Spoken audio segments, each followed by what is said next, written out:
Hello. Super Tuscan wine. It sounds like a Japanese or American 50s comic book story, and it is a comic book story of sorts. It's a story of rebels and visionaries, the hero farmers fighting the evil empirical system. But first, what is a Tuscan wine? It is generally the silence of the lamb's famous Chianti. It is produced in a small area in Tuscany called, you guessed it, Chianti. So Chianti is the region that it comes from, not the grape. The grape, or cultivar, or varietal, depending on where you are in the world, the grape is Sangiovese. So Chianti is mostly Sangiovese. Now, to set up the wine landscape of the story, European wines generally have a classification system. So you can look at the bottle and you can see if it is the lowest grading up to the highest grading. In different countries, call these classifications different things. So within Italy, it is called DOC. So if you see a DOC on the bottle, you know it has a guaranteed good quality. DOC, Denominazione Origine Controllata. In France, it is AOC or AC, Appellation Origine Contrôlée.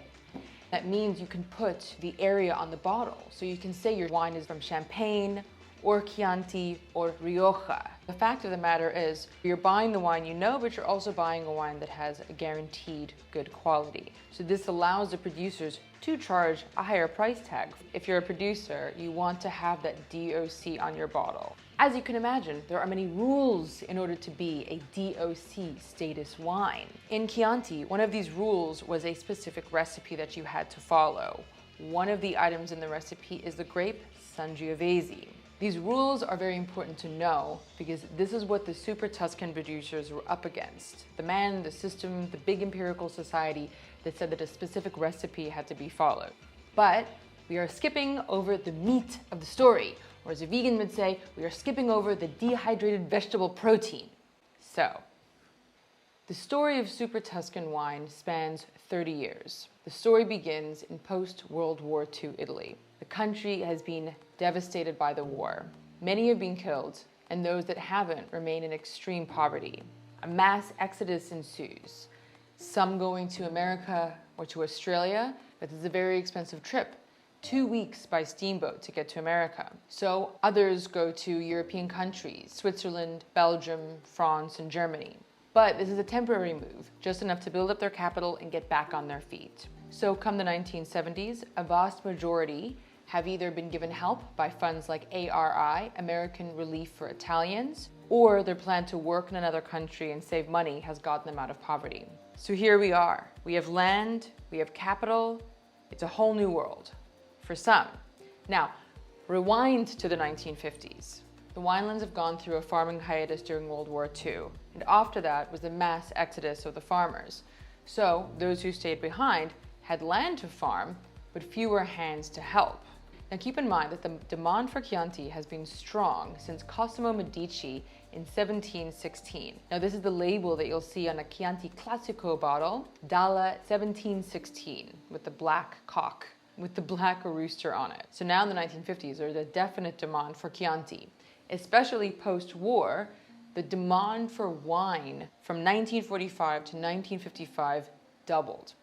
So the government says to the Italian winemakers, we're going to change the rules. We're going to let you use essentially any grape just to get the bottles out. And so they do. And the sales goes up, but the quality goes down and the price tag goes down. But it works. So come 1972, the government steps in again and they say, okay, we're going to revert back to our old recipe of Sangiovese mixed in with a multitude of other grapes that you have to use in order for you to be able to call it the famous label of Chianti. Enter new producers returning from abroad or from other European countries. So at this stage of the game, the Chianti that's being sold is table wine.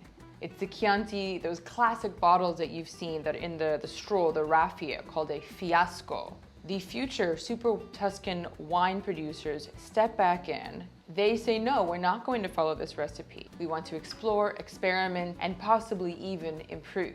So Now, the classification system can be terrific. You see a bottle that says AOC or DOC on it, and you can be pretty confident that you're going to get something of quality. But this can stifle and does stifle innovation. And the truth is that Sangiovese is actually a kind of difficult grape to grow.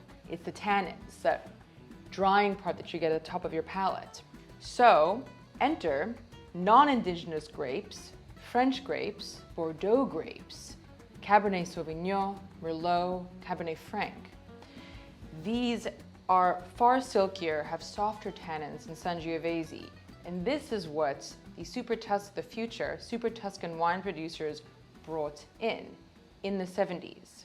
In 1971, Tenuta San Guido in the village of Bolgheri releases the first Italian wine to use non-indigenous grapes of Cabernet Sauvignon and Cabernet Franc.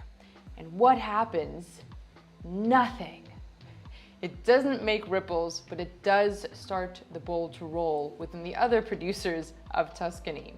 In 1974, a 100% Sangiovese was released by Antoni Tegnanello called Solaia. And although this contained the Chianti grape Sangiovese, it could not be called Chianti because it didn't follow, as you know, the recipe.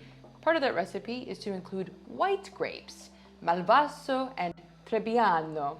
So, although this wine made big ripples and is made to this day, this producer had his DOC status taken away and was downgraded to a table wine.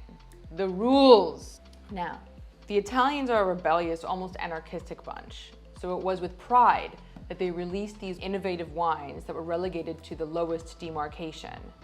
They knew what they were doing was right. So from the 70s, for those not making Chianti by the Chianti rules, they would blend Sangiovese with Cabernet Sauvignon, Cabernet Franc, different grapes, but also different barrels. Smaller barrels, French barrels. So these wines were softer and had a bit of vanilla and spice to them. As you can tell, I like that.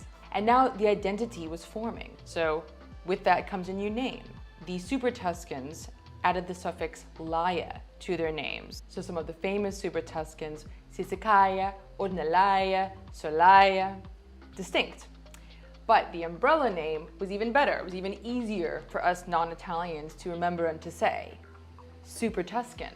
So finally, after years of building up a great international reputation for high quality wines, these Super Tuscans are brought back into the classification system as IGT, Indicazione Geografica Tipica. They're in. Now they can call themselves a Chianti if they so wish. But it matters little to the Super Tuscan wine producers because at this stage, 1992, they're world renowned. One of the bottles I mentioned earlier, Solaia, costs upwards of $400. Super Tuscans are now some of Italy's most expensive wines, along with Barolo. Questions? What does it taste like?